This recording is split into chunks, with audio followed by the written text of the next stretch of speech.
Hi everybody, Dana Sparks, broker of Maximum One Greater Atlanta Realtors, and today's contract tip has to do with the disbursement of earnest money on a contract that fails to close. So if there are a buyer and a seller and they go binding on a contract and it doesn't close, what happens to the earnest money? Well, the instructions are outlined in the contracts, the GAR contract form and the RE contracts form. Those are the forms I'm going to go over.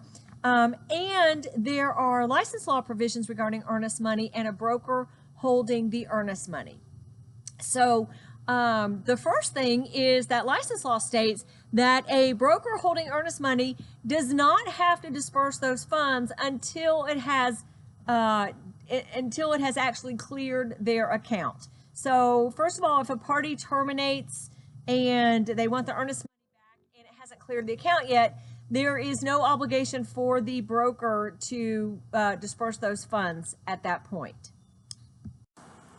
But short of that, what happens? Well, again, the contract, the other thing that license law says is a broker must disperse funds on a written agreement. An agreement means that you need the buyer and the seller's signature directing the holder how to disperse those funds, the broker.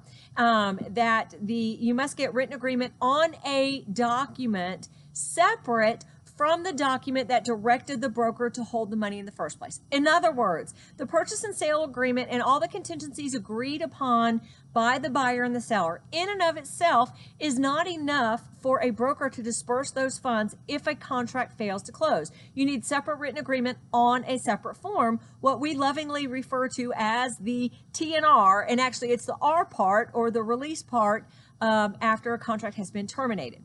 So further specified is in the purchase and sale agreement of the GAR and of the RE forms.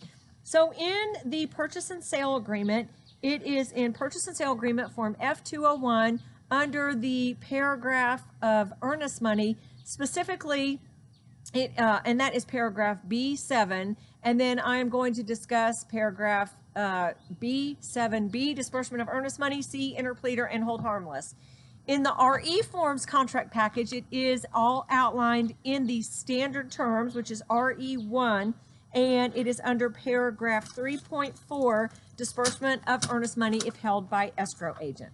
So basically, for this discussion, it's just if a contract terminates. So there's other ways a broker may disperse the earnest money, but specifically for the purposes of this video, it's just upon termination. So if a contract terminates or fails to close, then the earnest money, the buyer and the seller must agree in writing to the disbursement of the earnest money, and the broker holder must act upon that written direction. So again, we lovingly refer to this as the T&R. And in the GAR purchase and sale agreement, both of these issues, the termination and the release of the earnest money, are contained in GAR form F522, which is unilateral notice to terminate purchase and sale agreement and proposed disbursement of earnest money. In the RE forms, these issues, so both the termination and the release are handled on one form in GAR, and in the RE forms, they are handled on two separate forms. The termination of the contract is RE form 263, notice to withdraw or terminate, and the agreement to release the earnest money is RE 212, agreement to disperse trust funds. So just a quick note that any party can terminate a contract, and a termination is done by notice, which means it's unilateral. You only need one party's signature to terminate the contract. The question comes into the disbursement of the earnest money. You need agreement. You need both parties' signatures, or else the broker has other options. So anybody can terminate the contract regarding the disbursement of the earnest money if both the buyer and the seller don't sign the agreement to release the earnest money. Then the broker has other options. And what the broker is looking at is, did the party that terminate, did they terminate by by virtue of an unexpired agreed upon contingency by something lawful, or did they terminate by default? That all plays into the decision to disperse the earnest money. So one of the things, the main thing that happens is that the holder of the earnest money is allowed to go through and interpret the contract and make an interpretation based on what the parties had agreed to contractually, when the termination occurred, how the termination occurred, how the notice of termination occurred, did it go by the rules or the prescriptions for notice per the contract. That's a whole nother video series that I've done. And within the time frames. So based on the definitions and the terms of notice of the contract. So did all of that occur? So a broker has to look at the contract in and of itself, get with the agents and find out when emails were sent, what attachments were sent, did they comply with the terms of notice, was it sent to the proper email address, so forth and so on. If it was done by email, if it's done by courier or mail, the holder looks into all of those issues as well. Then the holder makes a determination and sends a notice of the proposed disbursement of earnest money, outlining their interpretation of the contract and how they propose to disperse the earnest money. And you have to send that U.S. mail certified, return receipt requested, and email. A lot of times a broker will send it both. And it has to comply with the notice terms of the contract to send that notice as well. Then the contracts allow for the party not getting the earnest money to make an objection. There's 10 days allowed to make a written objection. Now, the written objection goes to the holder, and if it is something based on the contract that the holder may have missed in their interpretation. Sometimes, for example, there was an amendment signed between the parties that the holder did not get a copy of the amendment, or so forth and so on. If the holder changes their mind, they send another notice of the proposed disbursement, and the 10-day time frame starts over. If the objection raised is nothing based on contractual reason to change the holder's mind, then the holder disperses the money as proposed in the notice. Now, another thing that can happen is the holder can interplead those funds into the registry of a court of competent jurisdiction over that area. And in order to do that, the holder must hire an attorney to file the motion, and there's court costs, there's attorney's fees, and court costs associated with that. The holder is allowed to deduct their fees from the earnest money. So, and it also states that the prevailing defendant in an interpleader lawsuit shall be entitled to collect attorney's fees, court costs, and the amount deducted by the holder to cover the holder's costs and expenses from the non-prevailing defendant.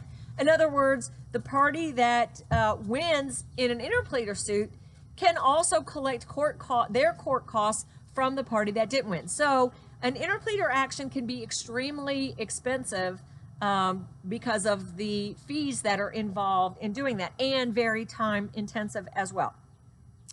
The other thing that a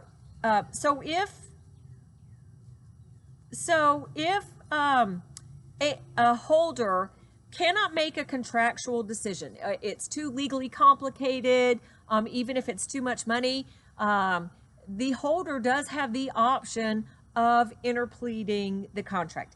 If you as agents get notice from the holder that the holder is going to interplead the funds, that might be worthy of another discussion between the buyers and the sellers of choosing to give written agreement on how the disbursement of those funds should occur. And again, it doesn't matter if the buyer and a seller agree upon the disbursement of the funds, whether it's 100%, 0%, 50-50, 70-30, whatever division they make. Even if sometimes you can have a buyer on a contract that would default on a contract, and even at that point, if a seller chooses to give that earnest money back to the buyer, regardless of the contractual default, if the holder gets agreement between the buyer and the seller, then the holder acts upon the direction of those parties. There's also verbiage in the purchase and sale agreements about a hold harmless agreement. All parties hereby covenant and agree to indemnify and hold holder harmless from and against all claims, injuries, suits, and damages arising out of the performance by holder of its duties. 2, not to sue the holder for any decision of the holder to disperse the earnest money in accordance with this agreement. And that is specifically from the GAR contract, but that same hold harmless language is in the RE forms contract as well. So a couple of things is, when you guys are going under contract, it is really important who the holder of the earnest money is if there's an issue upon termination and the parties don't agree on the release of the earnest money. Another thing is, if you're an agent and the contract fails to close and you send over a TNR or the release portion and the other party doesn't sign it, that's not necessarily a situation where you go to your broker to resolve the issue.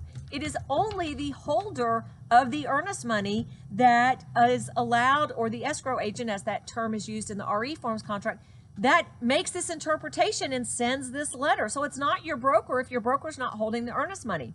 So you would need to contact the holder of the earnest money, explain the contract situation, what happened, why it failed to close, all the time frames, all the contingency time frames, be able to prove when the parties sent notice, so forth and so on. And very important, make sure that the holder has the addresses, the mailing addresses of the parties involved, because we do have to send this notice, certified return receipt requested, through U.S. mail.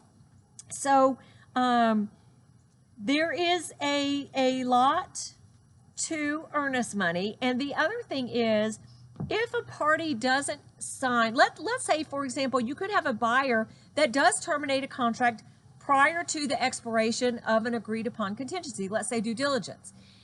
Let's say you had a 10-day due diligence period agreed upon in the contract, and the buyer terminates on day 5 from binding agreement, stating that they're terminating based on the due diligence provision. Well, if the seller doesn't sign that release portion, you still have to go through this 10-day letter or this process in order to disperse the funds.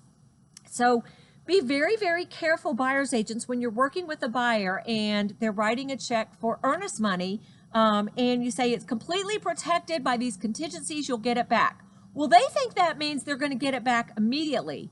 Well, if you send over a TNR to the other party and they don't sign it, you still have to go through this process, and it typically takes a couple of days before you realize you're not going to get the release signed, and then the holder has to do their research and then send this notice and then can't release for at least 10 days from the date of the notice. So we're looking at minimum 10 days. Typically, it's more like 12, 14, 17 days.